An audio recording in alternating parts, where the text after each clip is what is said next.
So next question, this question is from compiler designing for 1 marks, asked in GATE 2020. Now let us see the problem. Problem is given that consider the following grammar. Here the grammar is given and the number of reduction step taken by bottom up parser while accepting string triple A, D and triple B each. We have to find the number of reduction step. So first construct whatever the parser tree we are generating for generating this string.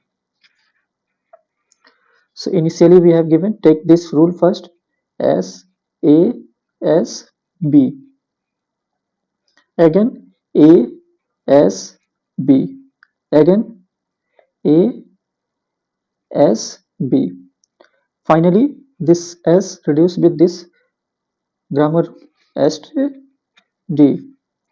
Then this B is being reduced by small b,